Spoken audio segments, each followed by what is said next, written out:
नमस्कार दोस्तों, स्वागत करता हूं ए स्टार के ऑनलाइन प्लेटफॉर्म पर।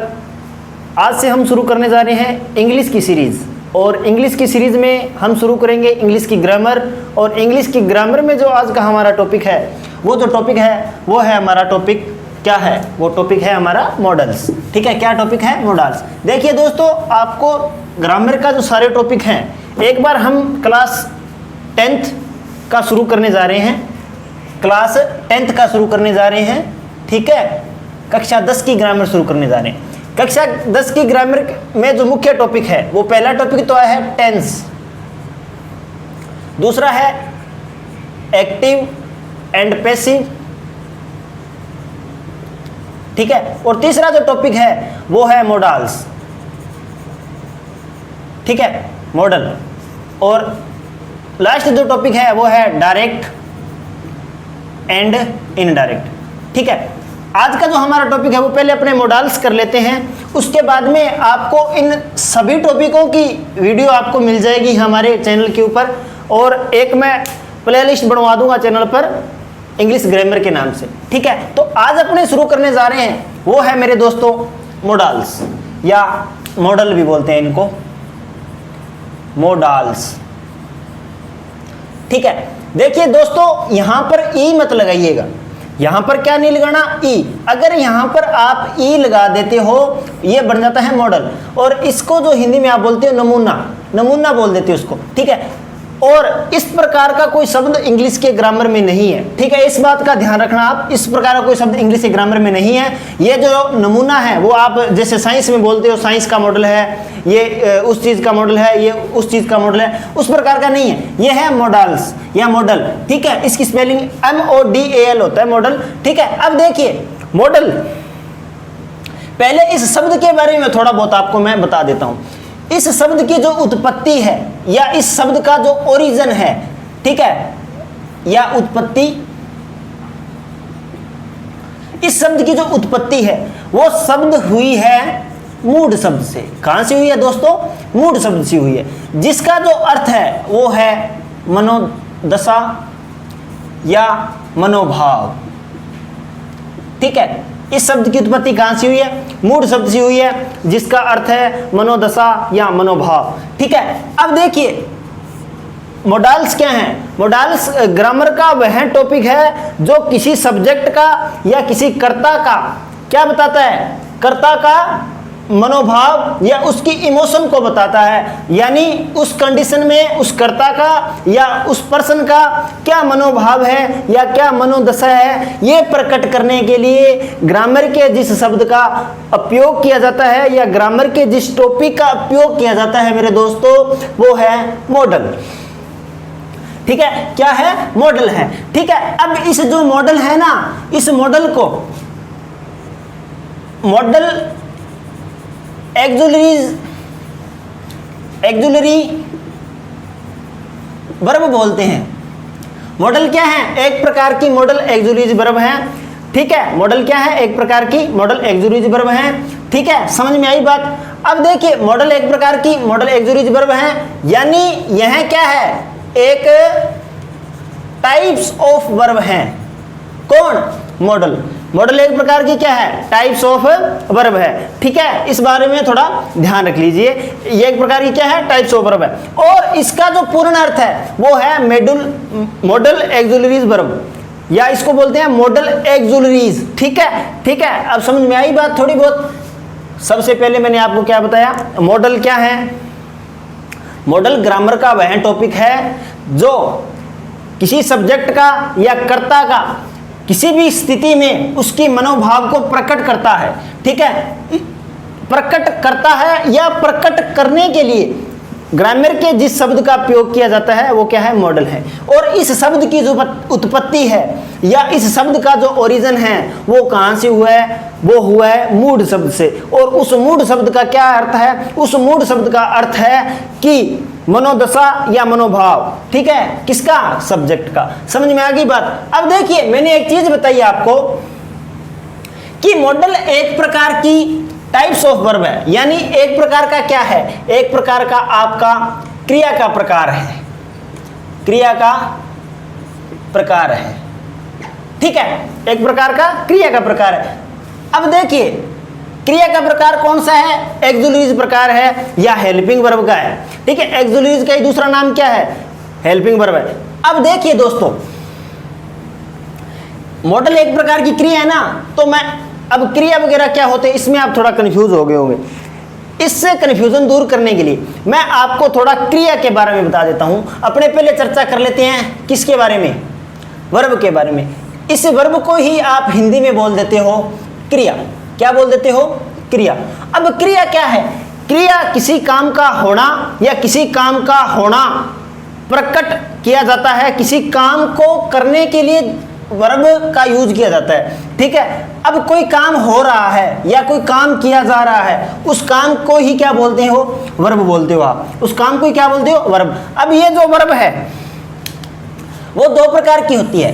कितने प्रकार की होती है, दो प्रकार की होती है। ठीक है, इस क्रिया की दो प्रकार हैं। कौन कौन से, क्रिया कितनी प्रकार की होती है, दो प्रकार की। पहला है मेन वर्ब और दूसरा है हेल्पिंग वर्ब।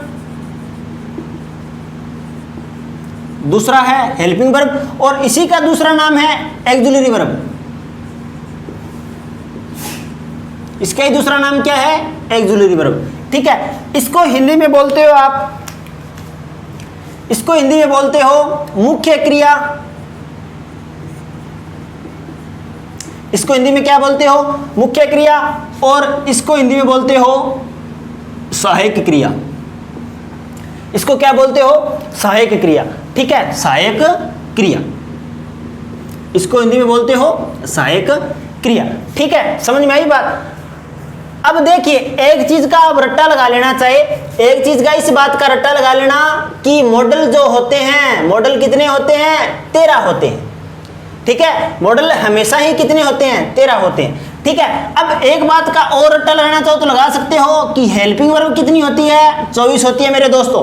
हेल्पिंग वर्ब कितनी होती है, 24 होती है। अब देखो मैंने आपको बताया किसी क्रिया के बारे में बताया, किसी काम का होना या प्रकट किया जाता है, किसी काम का होने को प्रकट करने के लिए ग्रामर के जिस शब्द का प्रयोग किया जाता है वो क्या है, वर्ब।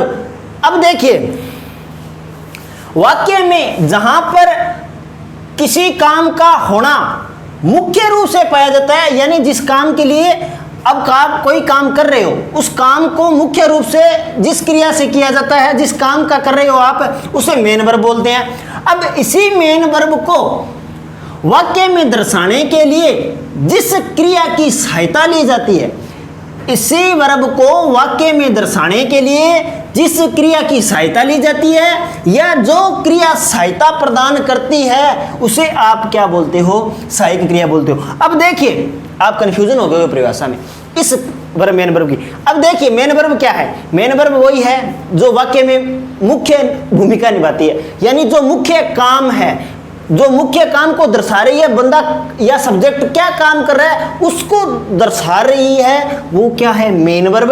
अब इसी मेन वर्ब को सेंटेंस में जो सहायता प्रदान करती है या जिससे सहायता ली जाती है उसे आप सहायक क्रिया बोलते हो।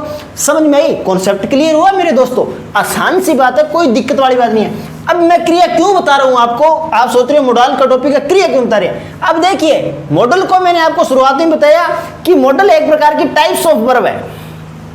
मॉडल एक प्रकार की क्या है, टाइप्स ऑफ वर्ब है। और टाइप्स ऑफ वर्ब की कौन सा प्रकार है, वो है मॉडल एक्सुलरी प्रकार। कौन सा प्रकार है, मॉडल एक्सुलरी प्रकार। अब देखिए आप, अब जो हेल्पिंग वर्ब है ना, वो भी कितने प्रकार की होती है मेरे दोस्तों, वो भी होती है 2 प्रकार की। ठीक है, कितने प्रकार की होती है, 2 प्रकार की। अब 2 प्रकार कौन कौन सा है वो थोड़ा देख लीजिए आप। पहले जो प्रकार है, यानी जो पहला टाइप है वो है प्राइमरी एक्सुलरी वर्ब। ठीक है, या इसी का आप दूसरा बोल सकते हो प्राइमरी हेल्पिंग वर्ब। इसका ही दूसरा नाम क्या है, प्राइमरी हेल्पिंग वर्ब। ठीक है, और अब देखिए अब दूसरी जो प्रकार है वो है मॉडल एक्सुलरी वर्ब, या इसी का नाम है मॉडल हेल्पिंग वर्ब। ठीक है, अब देखिए इसी का दूसरा नाम क्या है, मॉडल हेल्पिंग वर्ब। अब देखिए मेरे दोस्तों, जो प्राइमरी वर्ब है वो कितनी है, वो 11 है। प्राइमरी वर्ब कितनी होती है? 11 होती है। नीले कलर से लिख देता हूँ चाकू आप, ताकि आपको दिखाई दे। और मॉडल ऑक्सिलरी वर्ब या हेल्पिंग वर्ब कितने प्रकार की है आप बताइए मेरे को। मैंने आपको बताया है, अभी बताया जस्ट, देखिए कहां पर बताया है, यहां पर बताया है कि मॉडल कितने होते हैं? 13। और मैंने आपको बताया मॉडल एक प्रकार की क्या है? टाइप्स ऑफ वर्ब है। कौन सी? Types of auxiliary verb. और उसी की बात अपने यहां पर कर रहे हैं, तो ये कितनी होगी? 13 होगी। समझ में आई? अब देखिए ये 13 कौन सी होती है?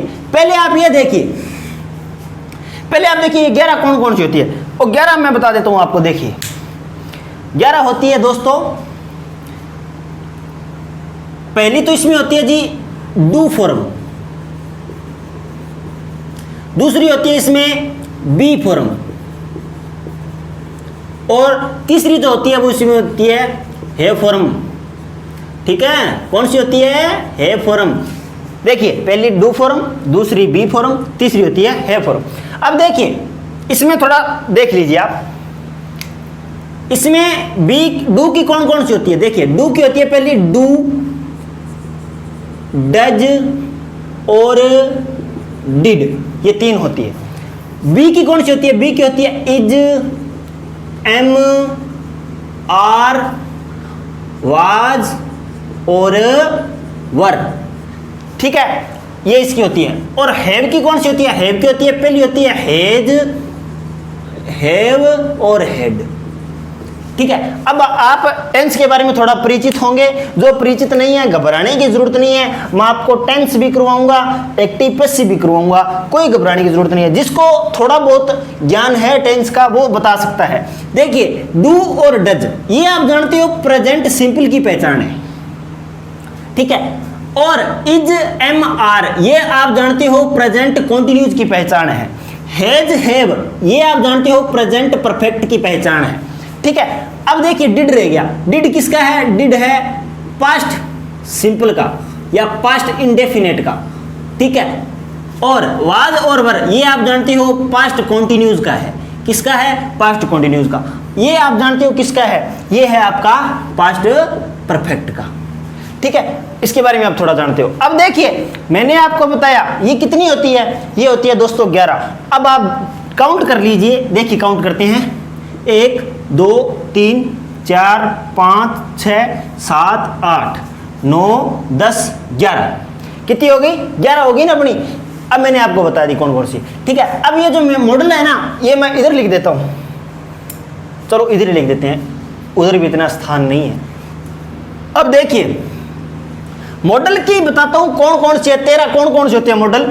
ठीक है, कौन से होते हैं? देखिए पहले मैं आपको बात करूंगा जिसकी स्पेलिंग सी से शुरू होती है। सी से शुरू होने वाले देखिए कौन से हैं। पहला है आपका कैन, ठीक है, दूसरा आपका है कुड।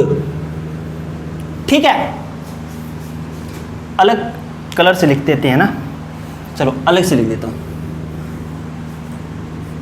सी से शुरू होने वाले कैन और कुड।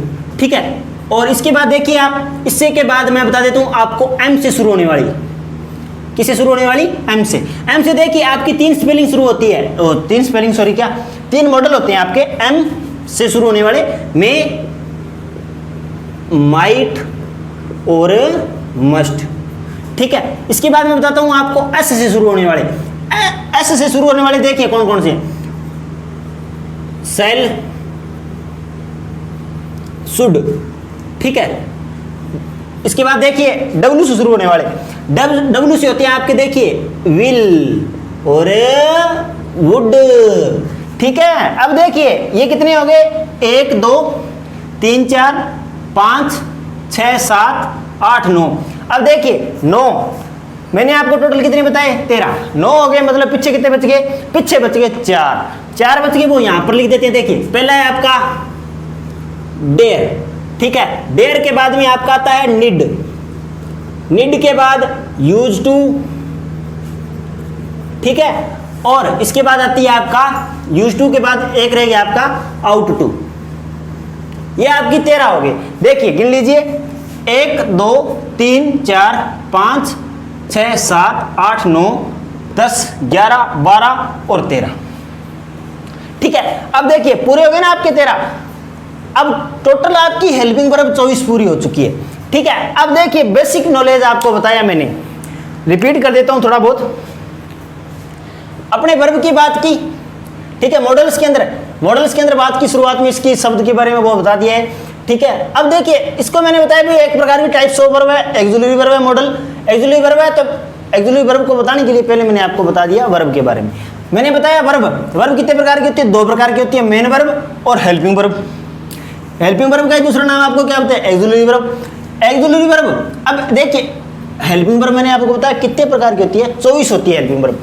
अब इस हेल्पिंग वर्ब में 24 है ना, इसके भी 2 पार्ट हैं, कौन कौन से, एक तो है पहला पार्ट है आपका प्राइमरी एक्सिलरी वर्ब, ठीक है, और दूसरा जो पार्ट है वो है मॉडल एक्सिलरी वर्ब या मॉडल हेल्पिंग वर्ब। क्या है, मॉडल हेल्पिंग वर्ब, ठीक है। देखिए अब जो आपका प्राइमरी एक्सिलरी वर्ब है ना, उसकी 3 फॉर्म पाई जाती है, कौन कौन सी, डू, वी और हैव। इसकी है मैंने आपको बताई, डू, डज, डिड, डू की, और वी की देखिए अपनी इज, एम, आर, वाज और वर, और हैव की देखिए अपनी हैज, हैव और हैड, ठीक है। अब देखिए आप इस बात से भली भांति परिचित हैं कि ये जो फॉर्म है वो अपने ग्रामर के किस टॉपिक में यूज करते हैं, टेंस में यूज करते हैं, ठीक है। और इस बात का भी आप ध्यान रख लेना कि मॉडल का जो यूज है ना वो किस में नहीं होता है, मॉडल का यूज टेंस में नहीं होता है मेरे दोस्तों। अगर टेंस में यूज होता ना तो इसको अपने अलग से ग्रामर में टॉपिक बनाने की जरूरत नहीं थी,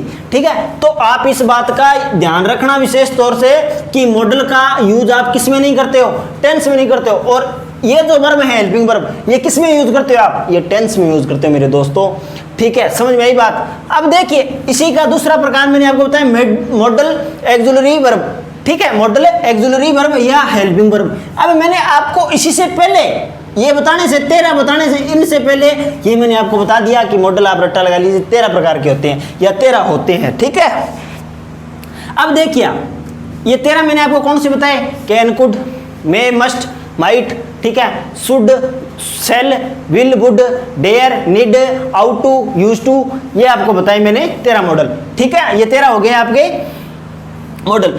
अब ये जो हैं ये सारे मॉडल हैं और इनकी अपने कुछ प्रॉपर्टीज या इनकी कुछ क्वालिटीज हैं, वो अपने नेक्स्ट लेक्चर में बात करेंगे, ठीक है। तो इस वीडियो में इतना ही, इस वीडियो में थोड़ा बेसिक बता दिया है। आगे वाली जो वीडियो आएगी अपनी उसमें इसमें थोड़ी आगे चर्चा करेंगे, इसकी थोड़ी क्वालिटी चर्चा करेंगे और इसके थोड़े यूज को चर्चा करेंगे भी कैसे यूज किया जाता है, ठीक है। उसके बाद एक एक मॉडल को अपने गंभीर रूप से करेंगे, एक एक टॉपिक को आराम से करेंगे।